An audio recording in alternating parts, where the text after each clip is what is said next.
Get away from my wife. I bellowed as Todd charged toward Laura, crowbar raised high. My finger tightened on the trigger, the rifle steady in my grip. I pulled the trigger, and the gun's roar shattered the night. The bullet struck Todd's shoulder, and he dropped the crowbar, howling in pain as he fell to the ground. His face contorted, a mix of agony and fury. My heart raced, adrenaline coursing through my veins. I twisted around to shield Laura and the kids, panic swirling in their eyes. Emma clung to Laura, crying, and Luke looked up at me, confused and terrified. The brilliant red and blue lights of police sirens pierced the darkness, approaching fast. I could hear the distant wailing echo in my ears. This was it, the moment I had feared. A wrestling match with fate had just become a dangerous showdown. "Dad, are we safe?" Luke's innocent question broke through the chaos. "We're fine, buddy. Just stay behind me," I murmured, keeping my eyes locked on Todd as he writhed on the ground. The sight filled me with a mix of dread and defiance. Just moments ago, it had been a normal night on our ranch. The moon hung high, and a gentle breeze rustled the leaves. But then Todd and his goons decided to turn our sanctuary into their battlefield, swinging threats like weapons. I wouldn't allow that. Todd groaned, clutching his shoulder, eyes darting as he realized he'd been beaten at his own game. "You think this is over, Jack? You'll pay for this." He spat the words with venom, the rage in his voice barely contained. Sirens blared louder, the wailing urgency of approaching police vehicles thundering through the silence. My mind raced. What would the cops think when they saw a bleeding HOA board member crumpled on my property? Would they even care about protecting us, or would they see a man with a rifle and a wounded enemy? Hands in the air. Drop the weapon. A shouted command echoed through the field, shattering the tension. I turned my head, blinding light from several flashlights cutting through the night, illuminating my stance. "Move away from the rifle." Another officer barked as they rushed closer, rifles trained on me. I slowly laid the weapon down on the soil, hands raised above my head, my pulse hammering like a war drum. I'm the one who called for help. I shouted, desperation creeping into my voice. He was attacking my family. From behind me, I could hear Laura's voice trembling, desperately trying to explain that Todd had broken onto our property, that his threats had pushed us to this point. But her words faded into the background as I processed what was engulfing us. The sight of Todd sprawled on the ground, flailing in agony, sent a chill of triumph down my spine, followed quickly by horror. This wasn't a victory, it was an escalation. "Get them inside. Secure the area," an officer commanded, and I felt a shove at my back as they guided me away from Todd. I saw Laura clutching Emma tightly, her face pale, frantic. "Jack!" Despite everything that had just happened, I stood firm, bracing myself for the onslaught that was likely to come. "I'm okay," I yelled back to reassure her, but my heart felt heavy. Could I stand against this wave? One officer pushed me to the ground, slapping handcuffs around my wrists and tightening them to the point of discomfort. "You're under arrest for discharging a firearm," he announced, his tone void of empathy. "Discharging a firearm in defense of my family." I retorted, fury welling within me. The words felt impotent against the authorities standing over me, the weight of the situation pressing down. "Sir, we'll deal with that," the officer replied coldly, unyielding. "Right now, we're securing the area." I felt like a storm was brewing just beneath the surface, waiting to break free. Amid the chaos, I couldn't help but wonder what would happen next. The sheriff's department, the courts, would they believe my side of the story? As they dragged Todd away, face pale and sweat-soaked, his gaze pierced mine with hate. This wasn't over. The HOA's web of intimidation was far-reaching, and I could already feel the tendrils tightening around us. "Let me go," I shouted as they placed me in the back of the squad car. "You don't understand. He was going to hurt my family." But the car door slammed shut, and my protest was swallowed in the encroaching silence. All I could do was sit in the dark, the wailing siren fading into the night, waiting for the next battle to come. Because they had crossed a line, and I wasn't going to stand for it anymore. The war for my family had only just begun. I was shoved into the back of the squad car, the metal door slamming shut as the weight of helplessness crashed down on me. Through the tinted window, I could still see the chaos unfolding outside, officers rushing to secure the scene, their shouts mingling with the flickering red and blue lights that bathed the ranch in an eerie glow. "Jack!" Laura's voice cut through the noise. I watched as she was pulled aside by a deputy, a wave of unease washing over me. They were asking her questions, but I wanted to scream at her to run. Todd wasn't just a down foe. He was a puppet of a larger game, a man whose face masked the escalation of something far more sinister. "Look at me!" I yelled through the glass, but my words were lost. Panic swelled. What if they didn't believe her? What if the madness weighed too heavily against the truth? "Laura, don't let them take the kids." "It's okay, Jack. It's okay." She waved her hands, trying to calm my fears, but her face paled, the weight of the situation evident. The deputy driving the cruiser turned to me, a blank look on his face, betrayal in his eyes. "You realize you could have killed him, right?" His intentions were clear. I snapped back, the heat of adrenaline fueling my defiance. "You weren't there." He scoffed, keeping his attention on the road while I simmered in the backseat. My thoughts spiraled, moving fast like a freight train. How deep did this go? What were Todd and these HOA people capable of? Moments dragged like hours as we crept slowly down the dirt road, the sirens fading. Just as I thought I might suffocate in a sea of uncertainty, my phone buzzed beneath my leg. It was a text from Derek, my lawyer. I strained to focus as I read his message. *, stay calm. I'm coming to help. Take video footage of everything when you get a chance to * the cruiser slowed, bringing me back to the present. I caught a glimpse of Todd being loaded into an ambulance, his face contorted with pain. Glee bubbled within me, but I also felt a pang of regret. Would that victory cost me my family? The car rolled to a stop, and the deputy turned the engine off, his eyes still locked on the rearview mirror. "You're not being arrested, but we'll need your statement at the station." The truth hit me like a bolt of lightning. This battle was just beginning. What about Todd? Medical decisions are out of our hands. Your wife will wait for you, but we need to secure this area. His tone hinted at the power he wielded, and I felt a spark of defiance ignite. I don't need to be here as a prisoner. I was doing what any man would do to protect his family. He shrugged. "Tell it to the judge." I watched him roll his eyes as he exited the car, leaving me alone in the suffocating silence. My hand still felt the sting of the cuffs, though they had already been removed. This war was tightening, and the thought of Laura and the kids out there without me sent waves of panic through my chest. I eased my phone out, fingers shaking as I opened the camera app. It felt like weaponizing technology. This was all I had, the battleground flipping from physical confrontation to cold, hard evidence. Just as I began recording, the doors of the cruiser burst open, and Sheriff Daniels stepped inside, his expression grave. "Jack, we need to talk." "Look, I don't have time for pleasantries, Sheriff," I interrupted, my voice low but urgent. "Todd was coming to attack my family. You saw it too." "I know, and your actions were justified, but you cannot act recklessly." He leaned closer, eyes firm. "This HOA situation is more complex than you think. We need proof." "Proof?" I spluttered angrily. "What proof? Did you see the videos I've been recording? I have footage of them harassing my family for months." "Calm down," he said. "I'm on your side, but they'll twist this in their favor if you have no solid evidence." "Then what do I do?" "Compile everything, documents, footage, communications. And most importantly, don't speak to anyone without your lawyer. You're being targeted beyond just this incident. They'll paint you as the aggressor." As he spoke, my mind raced back to the text from Derek about finding evidence. I had to find a way to sneak those videos and footage to him without alerting the HOA or anyone else. "Jack," Daniels continued, his voice dropping to a whisper, "they've had too many complaints filed against them, which means they might try to take you down with legal maneuvering. Don't be surprised if Todd comes back swinging."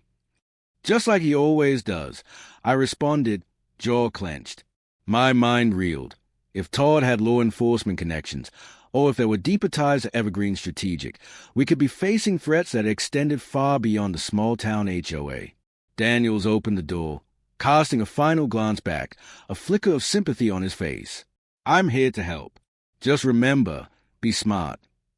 As he stepped outside, I knew that the very foundation of everything we built was at risk. I needed to contact Derek soon. If we didn't take the offensive, Todd and his allies would come for us again. But time was slipping through my fingers like sand. With one last glance toward the people milling about my property, my family's sanctuary turned war zone, I made a decision. I wouldn't wait.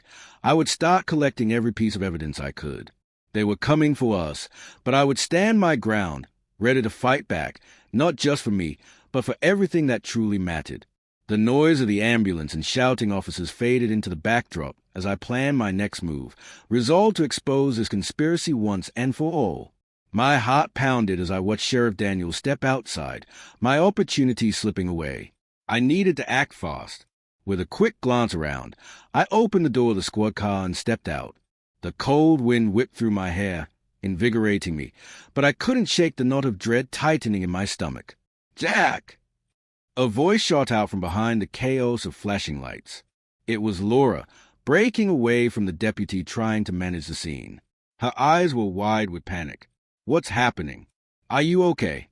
"I'm fine," I assured her, but my voice didn't hide the urgency.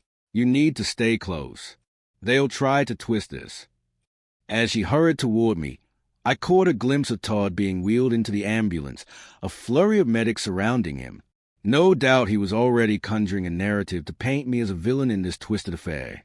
"We have to gather evidence," I whispered urgently to Laura, my voice low enough to avoid drawing unwanted attention. "What do you mean?" She was shaking, but I could see the fire in her eyes. "I have footage on my phone, messages, everything. I'll need your help to get it all to Derek." She nodded, the resoluteness returning to her posture as she took my hand, drawing me away from the chaos toward our family truck parked nearby. "What if they find out?" "They won't," I said, my voice steadier than I felt. "We have to move quickly." We reached the truck, and I jumped into the driver's seat while Laura slid in beside me. The engine rumbled to life, but the fear prickled at the back of my mind. Were we moving too fast? "Just stay calm," I murmured as I glanced around. "Jack! What's going on?" Luke's little voice popped from the backseat, and I felt a surge of anger at the chaos surrounding him. "Everything is okay, buddy," I replied, forcing warmth into my voice. "Just a little trouble, but we're on it." I pulled the truck a few yards from the chaos, surveying the scene. Officers were focused on Todd's ambulance, medics darting in and out, unaware of us in our little cocoon. "I'll keep watch. Get the phone and show me that footage." Laura fished out my phone, her hands trembling. I watched her brows furrow in concentration, and it made my heart ache. Asterisk, how did we get here? Asterisk. She unlocked the screen and began clicking through the folders while I glanced around. Suddenly, an officer's shout pierced the air. "Hey, stop right there."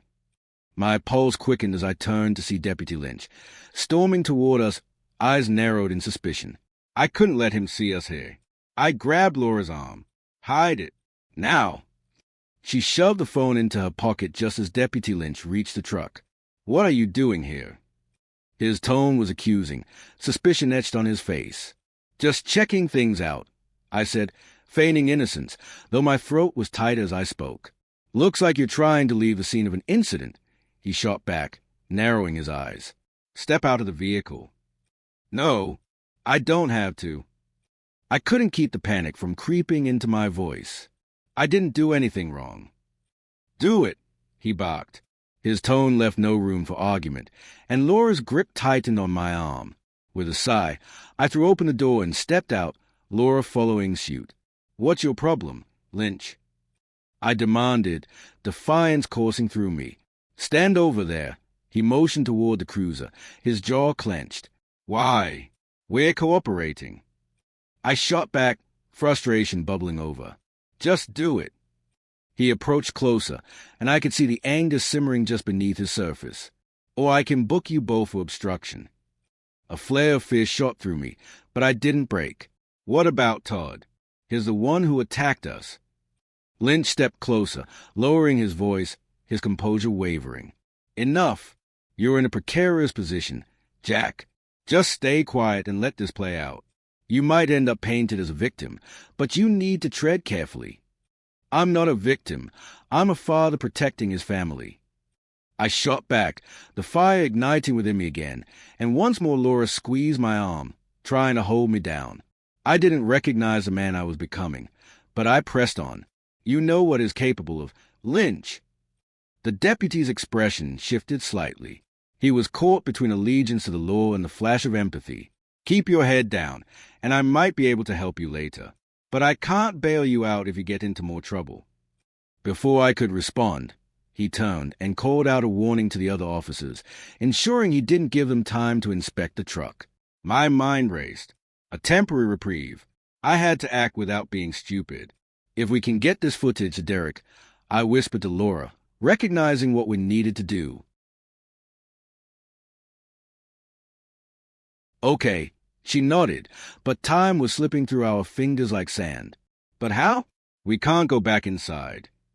Before I could respond, the ground shook slightly beneath us. An explosion of a distant sound ruptured the air, a metal crash followed by a ripple of shouting. What was that? Luke's eyes went wide. Terror splattered across his small face. Stay here. I ordered, moving to the perimeter of the truck to assess the noise. I squinted into the darkening sky. My breath hitched as I saw flames licking the side of the barn. A fire ignited, smoke curling upward. The HOA's warning came rushing back, a threat lurking just beneath the surface. Jack! Laura pulled on my sleeve frantically. What do we do? Get the kids. We're moving. I shouted as adrenaline coursed through my veins. We couldn't wait for backup. We needed to gather evidence, and panic was swirling in the air around us. The scene turned chaotic. Officers were rushing toward the barn, their radios crackling with urgency. Finally, I saw my chance of confusion erupted among them, their focus diverted. Jack, what are you thinking? Laura begged as I turned back to her. I have to make sure our footage gets in the right hands. It's now or never. My voice was a mix of resolve and fear as I caught sight of the chaotic scene at the barn. Let's go. I urged her, urgency replacing doubt as we dashed toward the building, the heat from the flames licking at the night air. We could either sink into darkness or rise from the ashes. I had to make this fight count. I wasn't just defending my family anymore.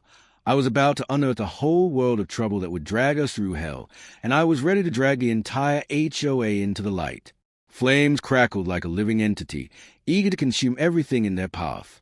My heart raced as Laura and I sprinted toward the barn, the pungent scent of smoke filling my lungs.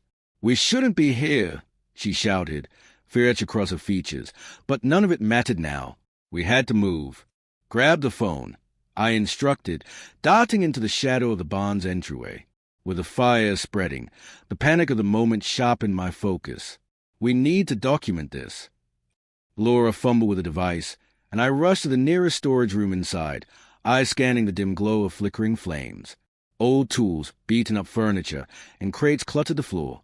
Nothing I could use to fight the fire, but maybe something to uncover their secrets. Hurry!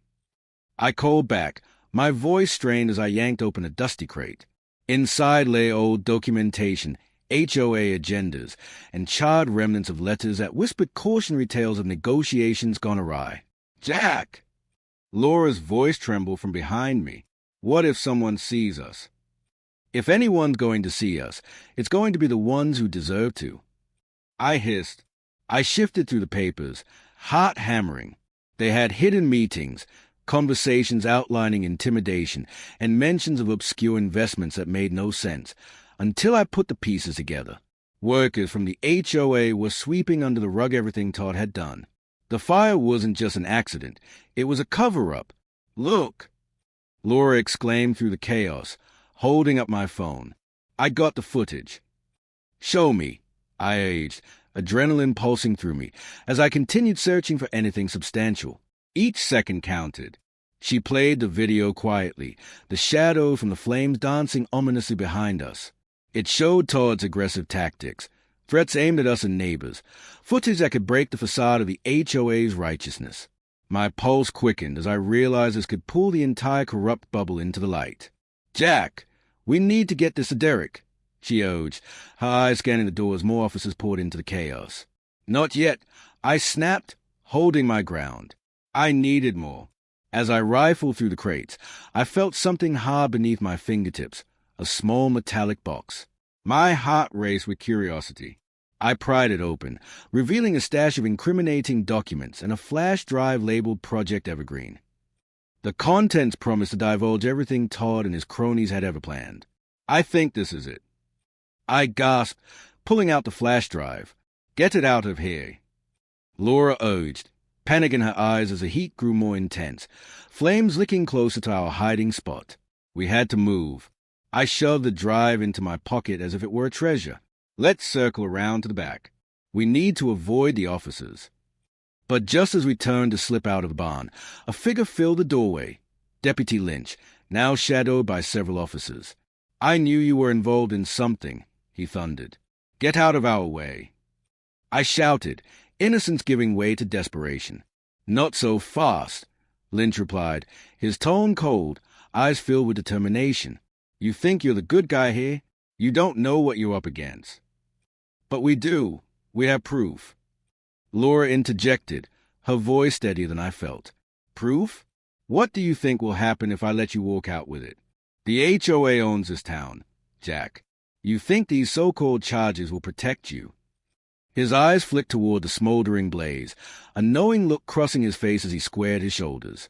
Suddenly, chaos erupted outside as the flames leaped higher into the rafters, engulfing everything in sight.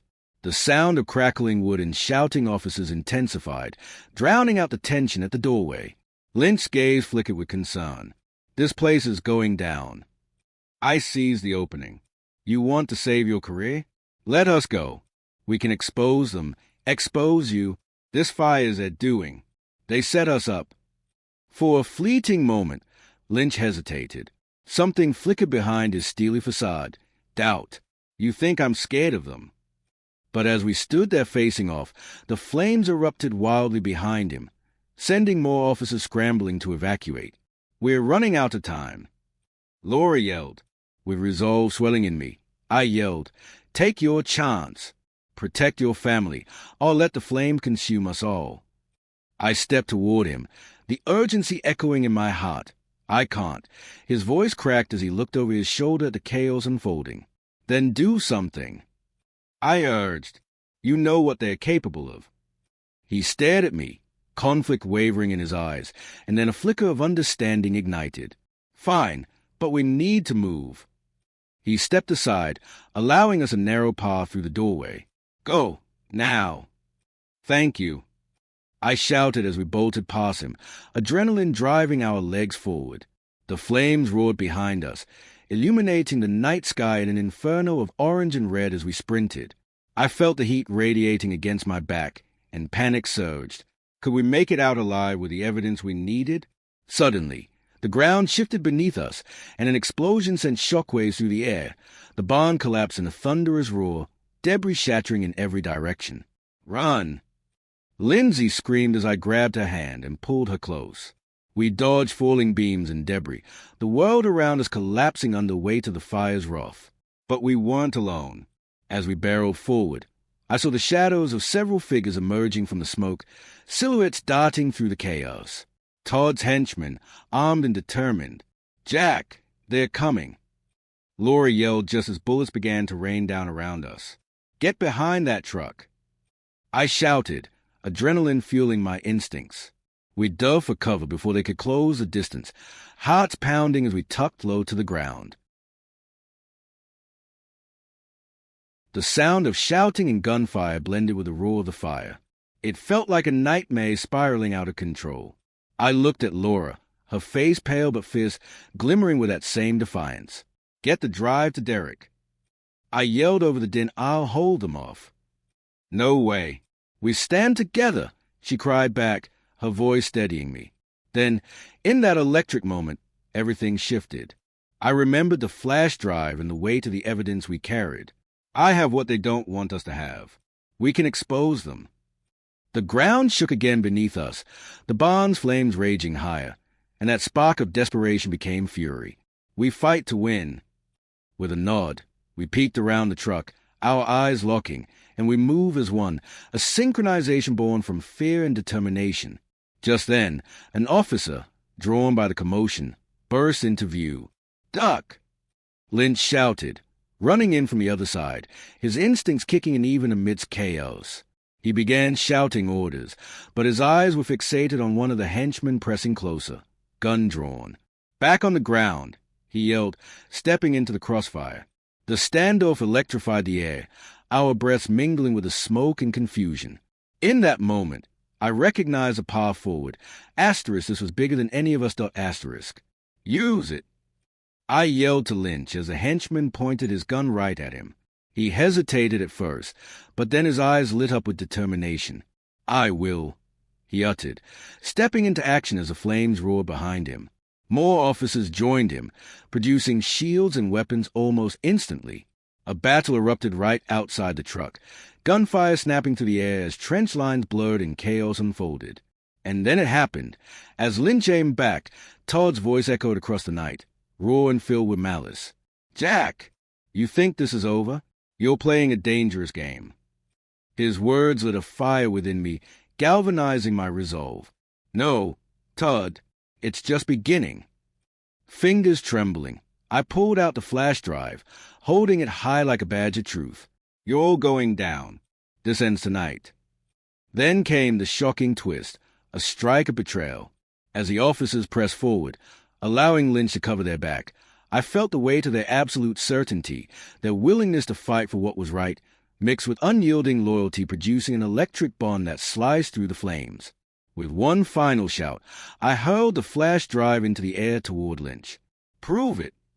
He lunged forward, snatching it midair, while chaos swirled around us. The ground shook once more as the bond finally met its fate, exploding into a brilliant conflagration of light that swallowed the night sky. Flames burst higher and spread across the barnyard, igniting the darkness in such a way that it felt like justice. And then, in an uncanny, mind-blowing twist, I realized our fight for survival had turned into movement. The battleground erupted beyond us, unmasking the truth that shadowed our town for too long. Deputies and officers rallied around us, stepping into pivotal roles in this unfolding war against Todd and the HOA's corruption. As the fire crackled around us, engulfing everything in its wake, our town awakened to the truth buried beneath the lies. The flames might have torn apart the bond, but they also ignited something fierce within us. A collective outrage, the battle between good and evil spilling into the night. "Let this flame be a beacon." I shouted, adrenaline surging through me. We weren't just surviving anymore. We were about to spark a revolution. The darkness couldn't hide any longer, and in that moment of fire and fury, I knew that we'd charge forward into a new dawn. With every pulse of my heart, I felt the exhilaration of a fight that was far from over.